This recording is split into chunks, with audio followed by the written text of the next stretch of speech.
Welcome back. Occupy protesters in Denver got more than they bargained for when they tried to take their demonstration inside the state capitol. Take a look.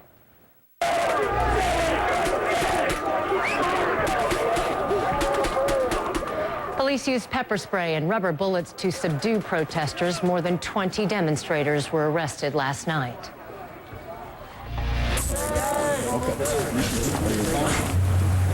And that's the scene in Nashville, Tennessee. State troopers there broke out the zip ties again as Occupy protesters defied a midnight curfew for a third consecutive night. Police made several arrests at the state capitol's Legislative Plaza, but the Occupy protesters seemingly have the support of a Nashville magistrate. He's been dismissing the arrest warrants and releasing the protesters. In Oakland, California, a much larger Occupy crowd turned out last night than in some of the previous demonstrations. That's a look at the scene there last night. Some are suggesting it's a support of Iraq War veteran Scott Olson. Olson, you'll recall, suffered a cracked skull earlier this week in a face-off against the city's riot police. And in New York City, where it all began as the Occupy Wall Street movement, demonstrators are battling more against the elements these days than they are against the police, at least for now.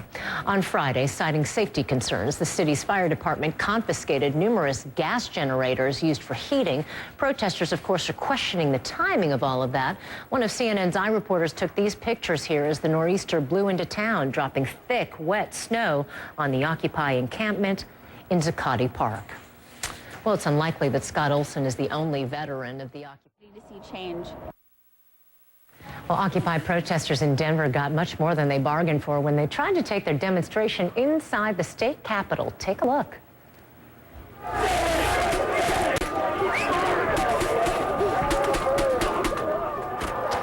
Police used pepper spray and rubber bullets to subdue the protesters. More than 20 demonstrators were arrested last night.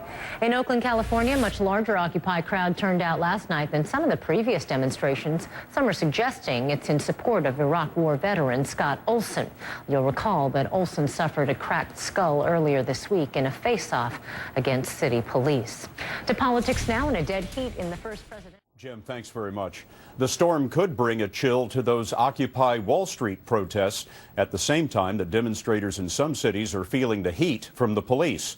We asked Michelle Miller to check on the protest in the New York City park where it all started. We need a big donation of long johns. Blankets, shoes. Protesters are bracing themselves for the first cold snap of their 6-week demonstration.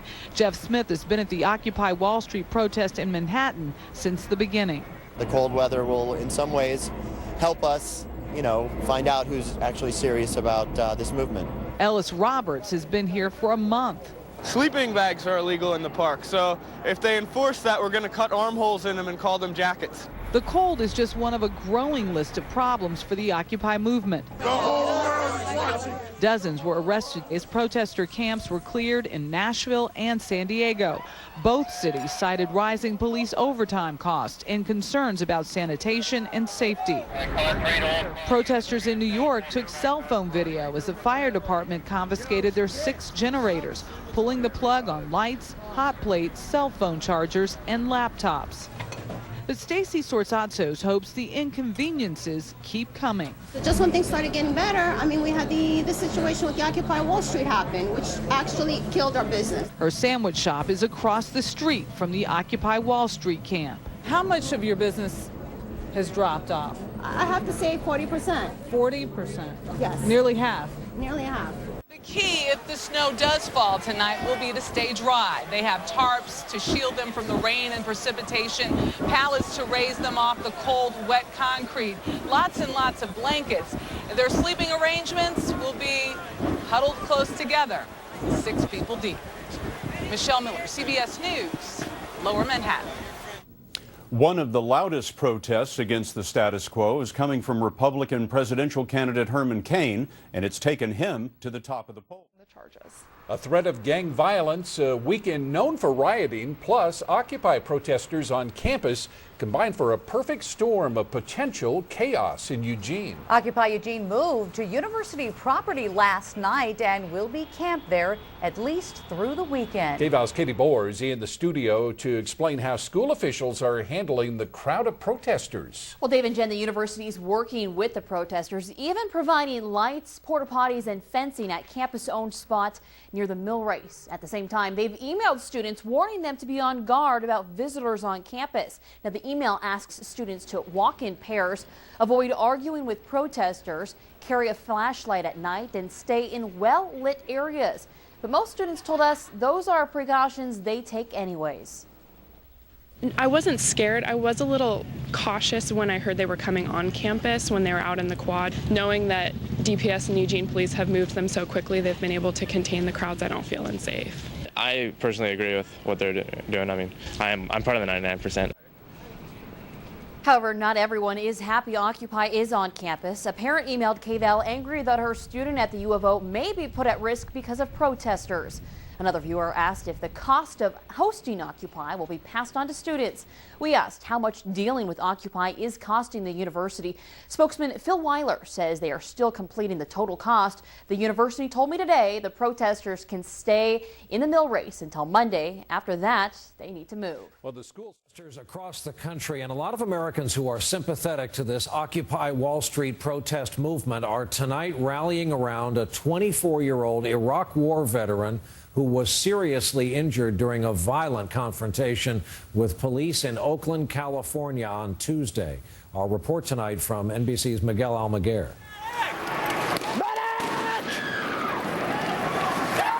In Oakland Tuesday, 24-year-old Marine Scott Olson was hit by what witnesses say was a police projectile. Friends rushed to his aid.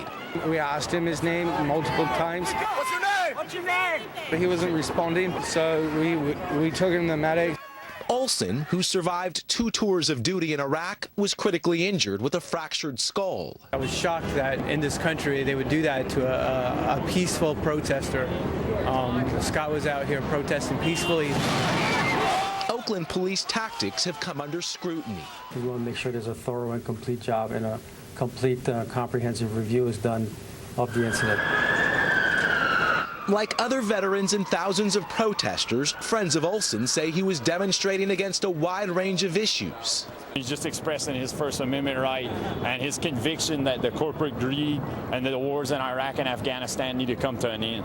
Now Olson's story is rallying Occupy protesters across the country. March with Oakland! March with Oakland! In New York, they shouted Oakland as hundreds marched to City Hall. From Portland to Los Angeles. Scott Olson is a hero for standing with the people. Tonight in many cities, the Occupy movement appears energized. Scott Olson's family arrived here in the Bay Area from Wisconsin to good news. He's been upgraded to fair condition. Meantime, the demonstrators say they plan to go nowhere here in San Francisco. They'll hold a vigil for Olson later on tonight. Brian? Miguel, it's bracing to hear that call for a medic here in the States for a guy who survived combat overseas. Miguel Almaguer in the Bay Area tonight. Thanks. That protest slogan from the 60s. Very much. And today's rally on Wall Street probably won't soothe. It could even intensify the Occupy Wall Street movement that has spread across so much of the country. And tonight, one young man has become a symbol of their resolve. A 24-year-old Iraq War veteran, now in serious condition in a California hospital, his skull fractured after a violent run-in with police. ABC's Abby Boudreau has more. With tensions mounting daily, the name Scott Olson has become a national rallying cry for Occupy Wall Street. Olson, who had joined protesters after work, was injured Tuesday night as police began firing tear gas during the Oakland crackdown. People who came to his aid were then scattered by a gas canister tossed by police. Last night in New York, protesters marched in solidarity with Olson, leading to a tense confrontation with police and 10 arrests. Today, the police union said it had shown restraint, but would now sue any protester who injured an officer. That's because an estimated 70,000 people nationwide have joined in demonstrations since last weekend. Atlanta's mayor. We know for a fact that we have crossed the $300,000 threshold in terms of dollars spent. Across the country, the costs are soaring. In New York City, overtime expenses $3.4 million, $2 million in Boston and counting. In Minneapolis, the sheriff's department reports spending $200,000 so far. And in San Francisco, the bill is more than $100,000. And Deborah, who's been out of a job for 2 years, says she's not budging. How long do you plan on staying here in a tent? As long as I have to. I don't plan on leaving unless I'm forced or I'm taken to jail. And not far from any of their minds, Scott Olson, giving them a whole new reason to fight. Abby Boudreau, ABC News, San Francisco. Now to an ABC. Moved again, this time to the University of Oregon. KVAL's Ty Steele is live on the U of O campus with more on this latest move. Ty? Dave, Jen, the protesters here say this is another temporary move. But while they're here, they plan on tackling some more issues on their agenda, namely the rising cost of college tuition and the privatization of public education. The first Occupy Eugene protesters showed up in downtown Eugene, but moved to Alton Baker Park to make way for Saturday market. After 5 nights in the park, the city gave them permission to stay until mid-December. Occupy Eugene has turned that offer down. Now they're looking for a more permanent spot and say the university just makes sense for the interim. Will we get incredible amounts of exposure from being at the campus because there's thousands of people down there every day, but we would also like to be able to build more solidarity with the students. The school sent out a letter to students and faculty this afternoon notifying them about Occupy. In the letter, the school says the U of O supports the right to free speech and encourages the active exchange of ideas. But the letter goes on to say the U of O cannot accommodate a campground. The University of Oregon says they do not allow camping on campus, but they say they will work with occupiers and the city to come up with a more permanent solution for the group.